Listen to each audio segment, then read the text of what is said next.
Hey guys, as promised, I'm going to show you some beautiful babies. No, not those kind of babies. I'm going to show you these babies. Come take a closer look.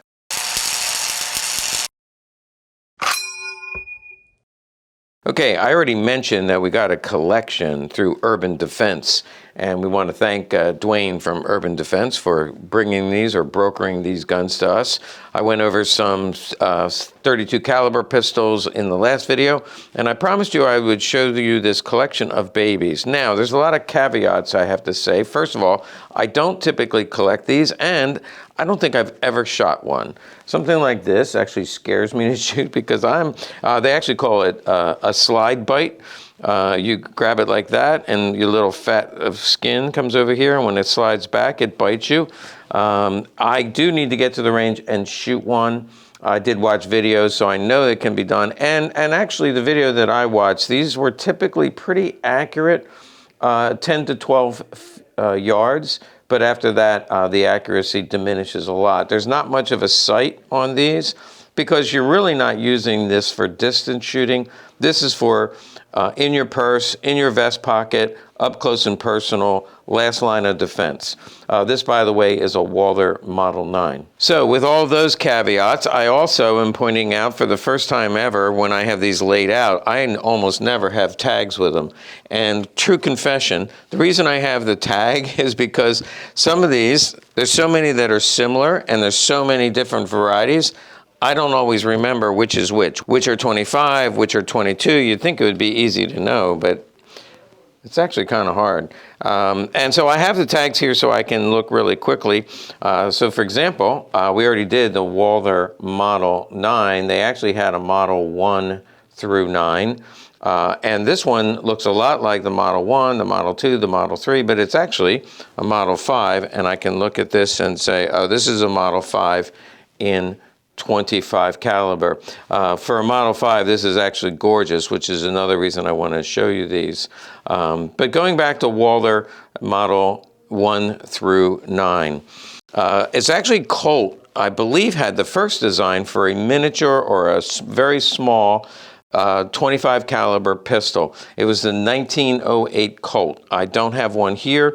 This person collected mostly German 25 caliber pistols, but the 1908 Colt, I believe, was the first to be made. Again, semi-automatic pistol, but the Model 1, that was made in 1910 in Germany. And then, of course, the European market really exploded with opportunities to buy these small caliber weapons. Of course, during World War I and World War II, production on these small caliber pistols really stopped because everything went into the war effort. But the heyday for the productions of these small caliber weapons was actually right before World War I, and then between the wars, and then it picked up again after the war was over as there was more of a demand for women to start carrying a weapon in a purse. Men, of course, always liked the little vest pocket. And during the war, I think I have a Czech Duo right here. This Czech Duo, they actually made this in 1944, so during the war. But that was because Gestapo agents and some officers would have this in their vest pocket as a last line of defense. You can see right here, this Czech Duo is dated 1944. They almost never will have any kind of military proof or police proof. You do see them once in a while. Almost never, just because it was usually privately bought, kept as a personal carry piece. I don't know, you could put it in the sock of your shoe, or in your vest pocket, or of course a lady's purse. So a Gestapo agent or somebody in the clandestine services would love to carry this. And there were generals, I did see where some officers, after they confiscated their issued weapon, they'd also reach into their pocket and perhaps have a gun like this. So let's just go through these. I'm not going to spend a lot of time on them. I don't know a whole lot about them. I told you I've never shot one. I don't collect these. By and large, I don't collect these.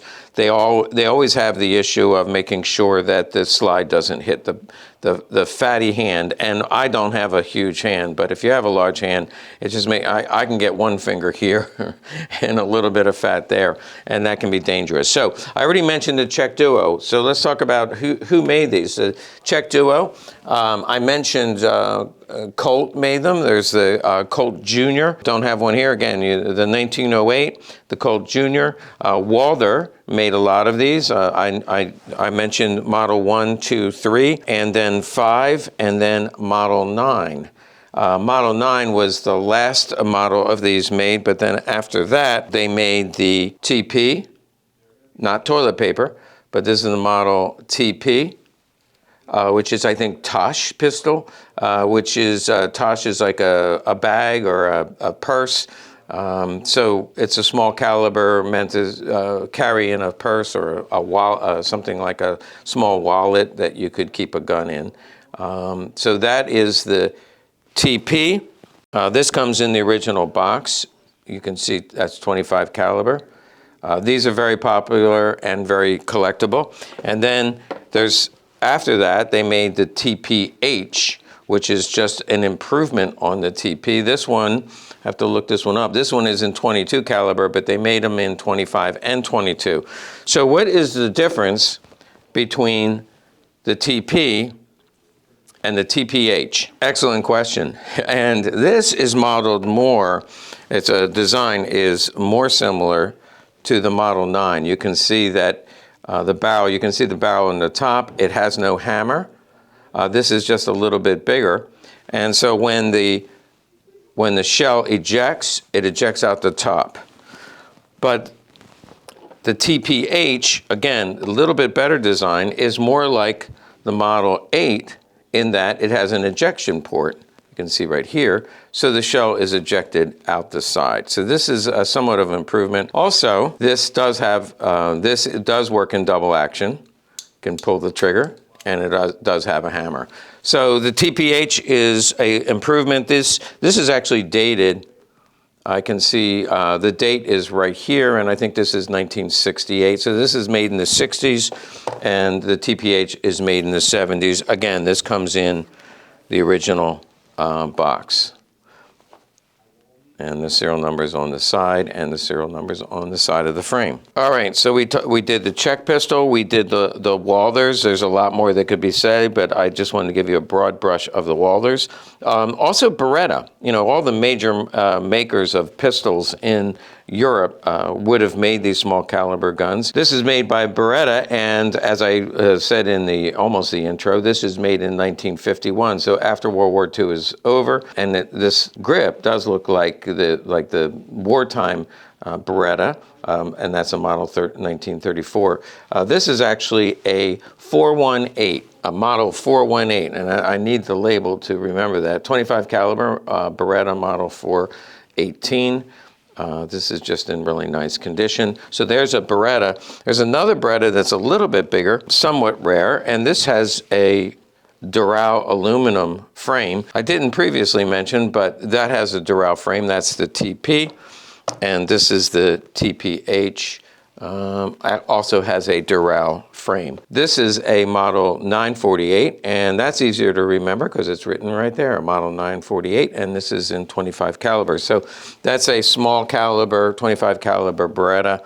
This is the smaller size and a little bit bigger. So Beretta, we see Beretta made them. Here's also another unusual one made by Steyr. Now this is made in Austria, and it's pre-World War I. So this is a really early one, and this comes in 25 caliber. So there's a Steyr early model. Again, some of you do collect these and you get excited about seeing them, so I just wanted to show them to you.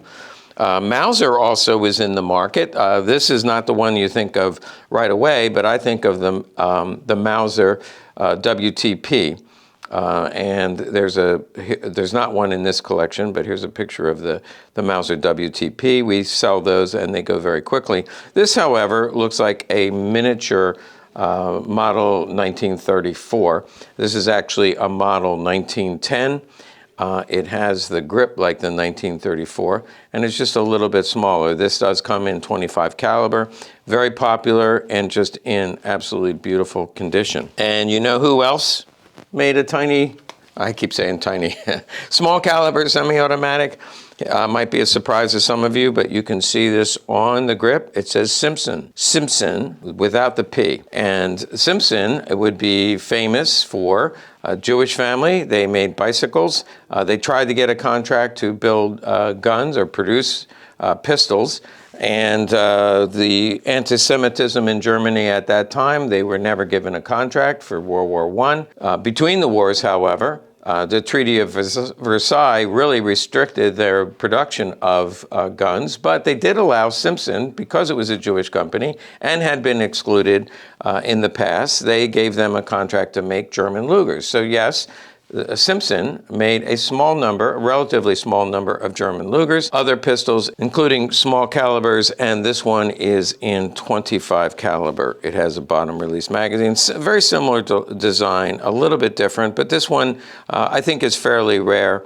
Small semi-automatic pistol made by Simpson. Here's one you may have never heard of, and actually it reminds me, the one I wanted to mention was the Lilliput. I always like the name, the Lilliput, small caliber. Not one in this collection, but it looks like this, very similar, a small caliber weapon. And Lilliput, it's obvious where the name came from, because the Lilliputians must have carried it in their vest. This is a Melior. You can see right here, the name is Melior. You may have never heard of it. I actually have heard of it, and I don't think it's German. From the proof marks, it looks like it's a Belgian made pistol. And I think I see a date. Right here is the date, 1933. So between the wars, made in Belgium. Speaking of Belgium, there is the FN Baby. The FN Baby, here's a picture of one. I don't think I have one here in this collection. Yeah, I just double checked, and I actually don't see a Baby FN, but those were also very popular. I would say the most popular of the small caliber semi-automatics was first of all, the Colt. Made a lot of them. Walther made a lot, the FN factory. And then I don't know who would be next production-wise, but probably Mauser factory, just because they made a lot more guns. Here's the one that I haven't mentioned yet. I've been kind of scattered all around here, but I think I covered all of the different makers, except for the Orgis. It's not an orgy. It's the Orgis. Now, they were part of Erfurt production. Erfurt Works. They also made German Lugers in World War I. And then the Orgis was a very inexpensive pocket pistol. This comes in 25 caliber. And what's unique about this one, and again, they are fairly inexpensive. I'm thinking like $400, $450, but in the original box, that adds a lot of value because you just never find them in the original box, but that's what the box looks like. And inside, we can see the manual and show you that because you probably will never come across one. So there's the small caliber semi-automatica. We got a fold out here, and that's how to disassemble it. Okay, one last one that I have not mentioned yet, the Model 4. The Walther's models 1 through 9, really the only ones that hit full production, meaning they really made a lot of them, was, of course, the Model 8, the Model 9, and the Model 4. Actually, these were used by officers in World War I, and some of them will have imperial proofs. Most of them are commercial, and I'm fairly sure it was over 500,000 of these made. While most of these had very small production numbers, the different models of the Walther, this one was one of their more successful early variations, the Walther Model 4. It actually had different makers, including Krieghoff made some, and Mercedes was involved in making some of these. So this is a Model 4 in very good condition. If you want to know more about the different Walther models, we do sell this book on our website. And that actually goes from Model 1 all the way up to modern guns. But this is available on Amazon and also available on our website if you'd like to learn more about the different Walther variations 1 through 9, PP and PPK. Now, as usual, these will be available on our website, and on some models we do have duplicates, so you might want to check them out on our website, and make sure you like and subscribe to our channel. Thank you.